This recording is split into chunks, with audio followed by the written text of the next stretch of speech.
إن الحمد لله نحمده ونستعينه ونستغفره ونعوذ بالله من شرور أنفسنا من سيئات أعمالنا من يهد الله فلا مضل له ومن يضلله فلا هادي له أشهد أن لا إله إلا الله وحده لا شريك له وأشهد أن محمدا عبده ورسوله لا نبي بعده اللهم صل وسلم على سيدنا محمد وعلى آله وأصحابه أجمعين أما بعد فيا أيها الناس إني أوصيكم وإياي بتقوى الله فقد فاز المتقون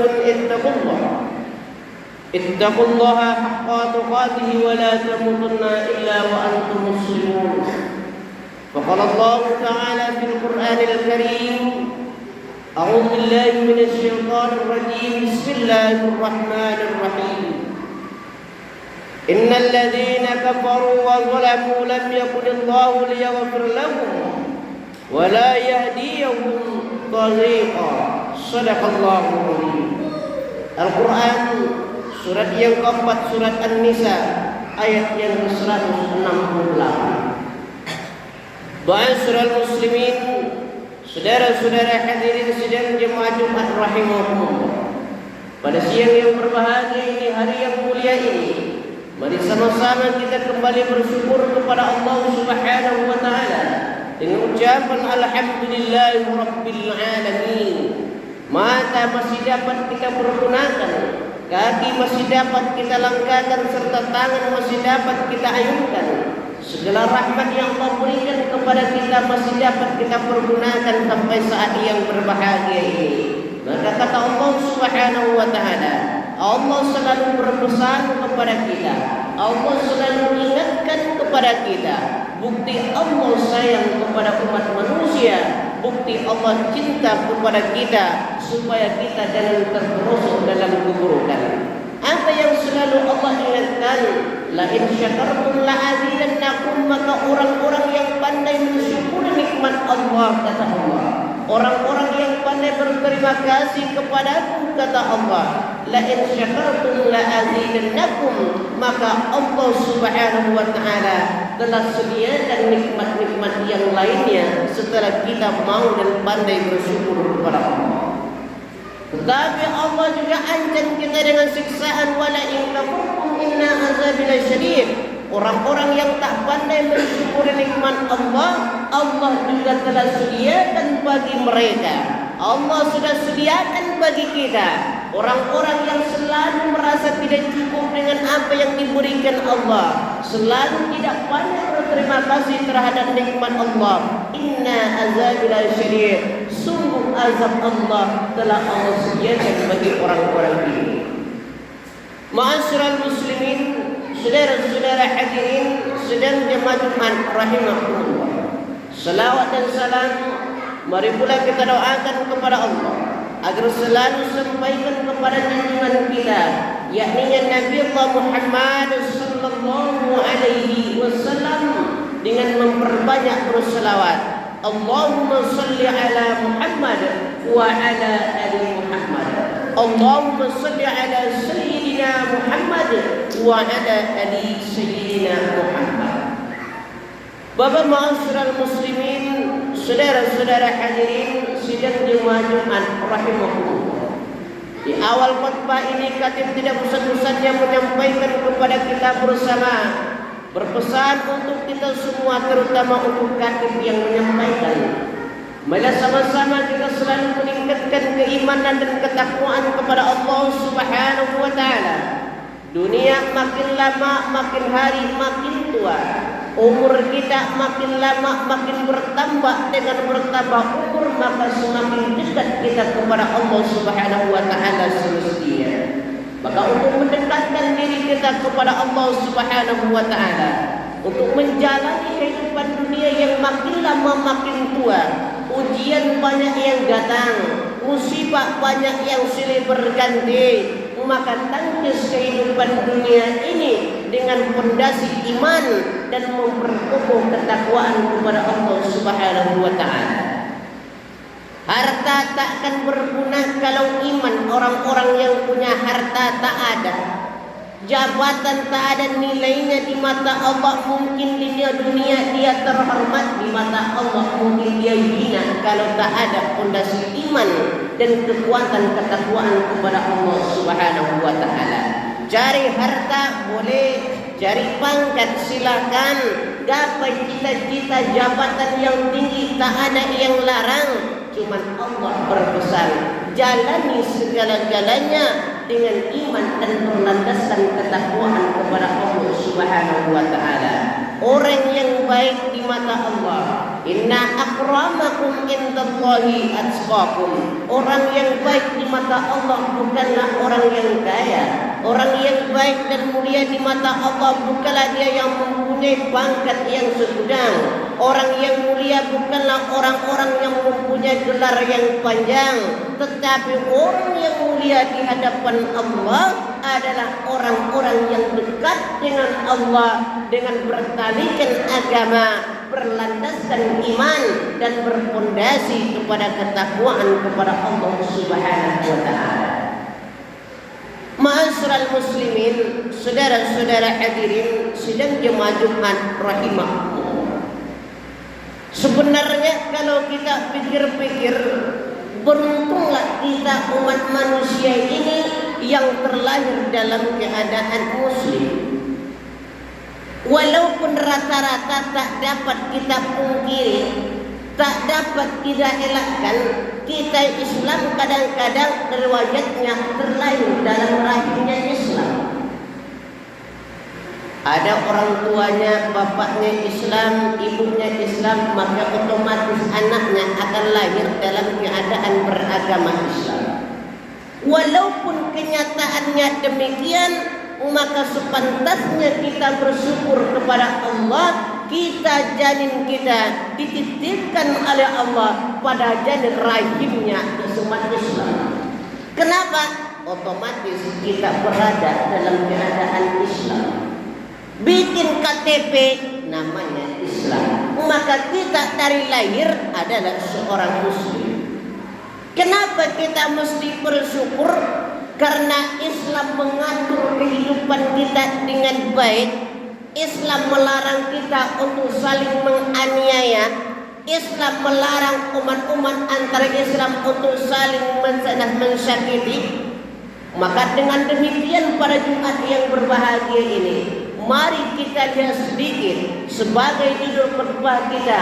MDI Kota Pekanbaru telah mengamanatkan sebuah judul dengan judul Larangan Berbuat Zalim dan Fasad dalam Islam. Bagi saudara-saudara kaum muslimin yang berbahagia, maka dikatakan Islam itu rahmatan lil alamin. Memang Islam itu membawa rahmat bagi semua pemeluknya. Terus ada umat Islam yang saling aniaya, bagaimana? Itu oknum, bukan Islamnya. Sejatinya Islam itu rahmatan lil alamin, rahmat bagi sekalian alam, rahmat bagi seluruh umat muslim. Tidak saja sejatinya umat muslim kita saling dilarang menganiaya, walaupun tetangga kita berbeda keyakinan dengan kita. Begitu Islam mengatur yang namanya Islam rahmatan lil alamin. Kita Islam, tetangga Kristen jangan saling menzalimi. Kita Islam, tetangga orang-orang Konghucu, sayangi mereka sebagai sesama makhluk, tetapi jangan campur adukan masalah akidah. Begini Allah mengatur kehidupan kita, maka disebut Islam itu memang rahmat bagi sekalian alam. Maka salah satu yang diatur oleh Islam agama kita adalah tidak sedikit pun ada celah bagi kita untuk berbuat zalim antara sesama kita. Apa itu berbuat zalim? Zalim memberikan semua keburukan, saling aniaya, mensakiti sesama kita, mensakiti orang lain, maka ini sangat dilarang oleh Allah Subhanahu wa taala. Sampai Allah katakan di dalam Al-Qur'an surat An-Nisa ayat yang ke-168. Apa kata Allah? Innal ladzina kafaru wa zalamu lam yakunillahi liyaghfir lahum. Sesungguhnya orang-orang yang kafir dan berbuat zalim itu, apa kata Allah? Allah tidak akan mengampuni mereka. Murka Allah kepada orang-orang yang menzalimi orang lain. Sudah dikatakan orang-orang kafir, dikatakan juga murka Allah kepada orang yang saling menzalimi. Berapa Allah sangat benci atas kezaliman yang diperbuat oleh umat manusia.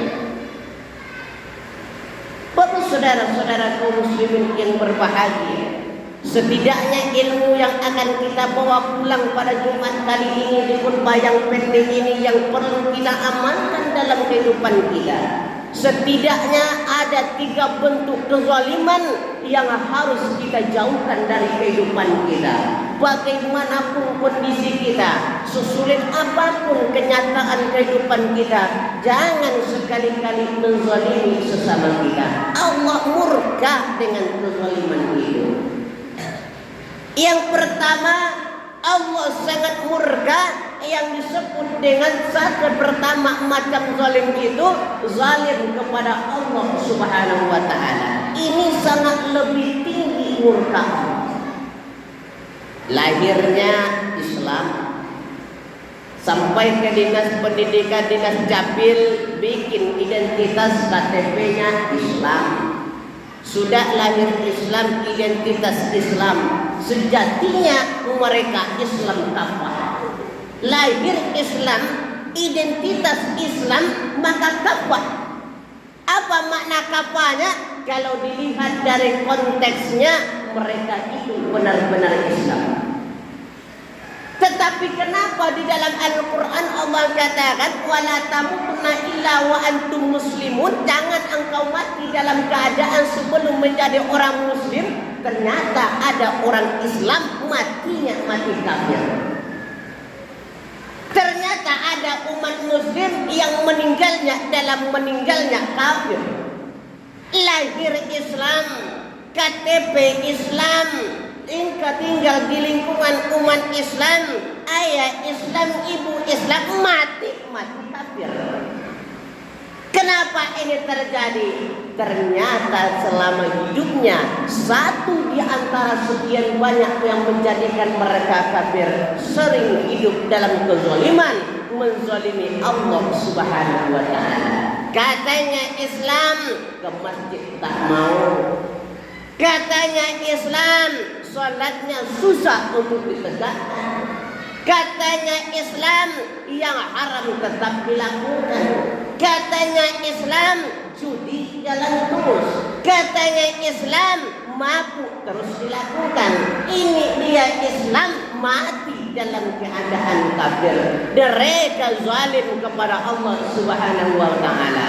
Mereka tahu asyhadu an la ilaha illallah, Tuhan dia adalah Allah, Muhammad adalah nabinya, tetapi nabi tak pernah mabuk, dia tetap melaksanakan mabuk-mabuk. Islam melarang judi, nabi melarang judi, tetapi dia katakan dia Islam, dia tetap melaksanakan judi. Maka ada orang yang berprinsip sholat kami rajin Ustaz, tetapi judi kadang-kadang. Apakah terhapus yang kadang-kadang dengan rajin sholat? Apa kata Allah? Wala talbisul haqqa bil batil. Jangan engkau campur adukan antara yang baik dengan yang buruk. Sekecil apapun keburukan itu, kalau air putih dimasuki satu butir tanah, maka air putih akan berubah bentuknya menjadi air bercampur tanah, walaupun itu barang sedikit. Begitu Allah mengatur, jangan sampai zalim kepada Allah.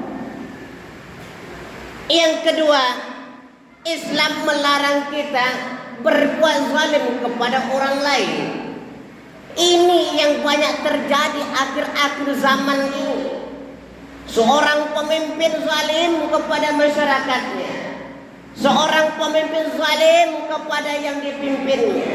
Orang tua zalim kepada anaknya, suami zalim kepada istrinya, penguasa zalim kepada masyarakatnya, maka mereka tak sadar ada Allah yang selalu mengawasinya. Memang kita kadang-kadang berkuasa, tetapi di atas langit masih ada langit. Memang kita berkuasa di tengah-tengah masyarakat, tetapi ada tetap keadilan Allah Subhanahu wa taala. Allah selalu melihat apa yang sedang kita perbuat.